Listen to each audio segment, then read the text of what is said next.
When I was in school, I played drums in a band since I was like 12, and that was the only thing I ever really wanted to do. I never had a dream job. I didn't enjoy school, and my only interest really was music. So in high school, that was what I wanted to do.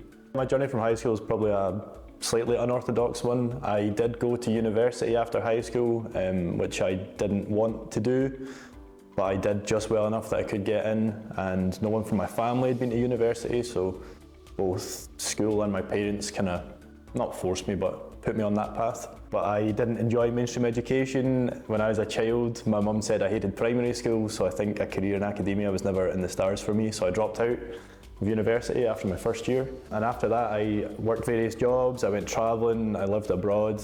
I was finally able to do my own thing for a while. And eventually, when I came back to Scotland, I started working in construction, and that was my last career before I made the switch into software development. It was either stick to what I was doing, working in construction, and that would be me, but the thought of working outside for another 30 years is a horrifying prospect. So I began to explore education options. So I eventually found through a friend of mine that there are these things called programming boot camps. I found one here in Glasgow, which is a short but intensive course, full-time for 4 months. That appealed to me very much. It's more my speed, that thrown in at the deep end, fully immersed in the thing.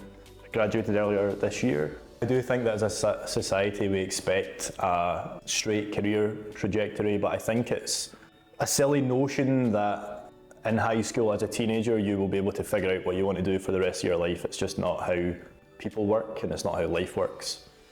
And I think it's a massive amount of unfair pressure to put on teenagers who've got enough things to worry about.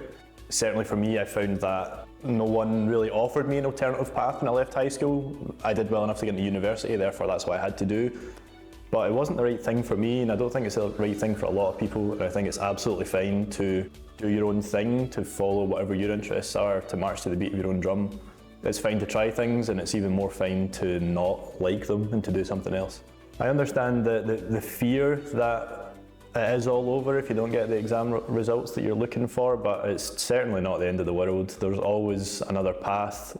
You'll always find a way to do the thing you want to do if it is what you desire. I also believe that the universe works in mysterious ways, and maybe it's not the end of the world that you didn't get the results you were hoping for. My grandmother always says, what's for you won't go past you, and I do believe that. If I was to speak to my younger self, I would say, don't panic. Stop stressing out about everything. It's not the end of the world. It's not that big a deal. It does sound cliche, but you are only young once, and I think that I would tell my younger self to just worry less and enjoy life more. And it's going to take some time to figure things out, but that's absolutely fine.